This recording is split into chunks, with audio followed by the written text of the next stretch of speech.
Hey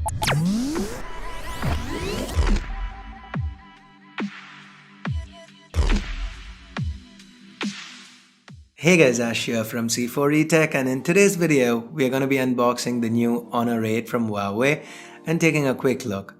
The packaging feels refreshingly quirky. Appreciate Huawei doing something new here. Setting aside the Honor 8 for a moment, we've got the regular leaflets, a SIM ejector tool, Huawei's quick charge adapter, and a USB Type-C cable. Now let's get back to the Honor 8 and peel the plastic off. This phone feels quite light in hand. The overall looks do seem a little derivative, but the 7.5mm thickness and 153g weight feels nice. We've got a glass back here, Gorilla Glass 3 to be precise, and here's where you find the Honor logo, a fingerprint scanner, the dual 12MP rear cameras, a laser assist for autofocus, and a dual-tone dual LED flash. To the front, on top, we have an 8MP front-facing camera, sensors, and a earpiece that has the notification LED built into it. This is followed by a 5.2-inch Full HD IPS LCD display, and the Honor branding can be found at the bottom. The pixel density is 424 pixels per inch, and this display looks quite good. We have an IR blaster and the secondary noise cancelling microphone up top. The volume rockers and the power key can be found to the right. The primary microphone, a USB Type-C port, and a 3.5mm headphone jack reside at the bottom, and there's nothing but a slot to the left. Here's where you can pop in either two SIM cards or a SIM and a microSD card. Underneath the hood, the Honor 8 sports Huawei's own HiSilicon Kirin 950 chip. Now that's a combination of 4 Cortex A72 and 4 Cortex A53 cores. If that sounds familiar to you, that's because that's the same combination found on Qualcomm's Snapdragon 652 chip. The difference here is that the Kirin 950 is built on the 16nm manufacturing process instead of 28 as with the Snapdragon 652.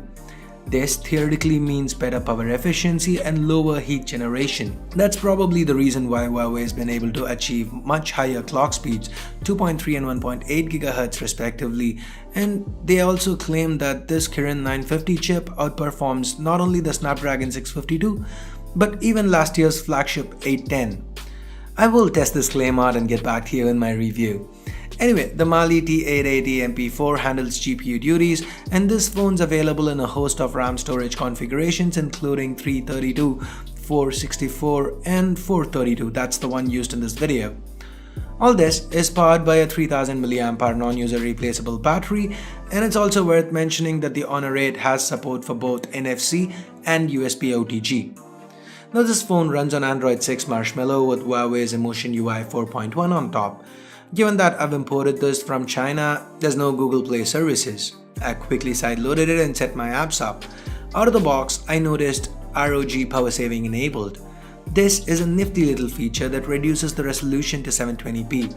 So maybe if you run into something that's too powerful for this chip, you can reduce the resolution.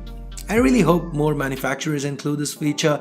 After all, we've been using it on computers for ages now. Anyway, Emotion UI feels fluid at 1080p. It's got quite a few customization options, themes, the status bar, a one-handed mode, some gimmicky shortcut functionality.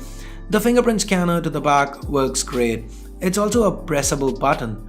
Pressing and holding it launches the flashlight. You can also swipe from top to bottom to pull down the notification bar, or swipe from side to side to move through the images in the gallery. As you see here, with some images we can adjust focus and aperture information after the shot. And that is thanks in large to the dual camera setup we have to the back. 12MP sensors, an aperture of f2.2 and a laser assist for autofocus. The camera UI seems fluid. There are tons of options, well labeled, and most of them quite self-explanatory. The camera's manual video doesn't let you change anything once you start recording, but you can however shoot 1080p 60fps video. The Honor 8 is one of the very few phones to provide this option via the default camera app. Anyway, here are a few quick camera samples I shot around the office. I've popped my SIM cards into the Honor 8 and I'm going to be using it as my primary smartphone for a bit before coming out of the full review. As far as the pricing goes, the Honor 8 starts at 1999 yuan, and that's about $300 or 20,000 rupees for the 332 variant, and goes all the way up to $375 or 25,000 rupees for the 4GB RAM 64GB storage variant. Hopefully Huawei can bring this to India soon. So that's it for this quick unboxing and hands-on with Huawei's latest Honor 8. Give this video a thumbs up if you liked it, vote it down if you didn't, and for more videos like this, including the full review, hit that subscribe button down below if you haven't already.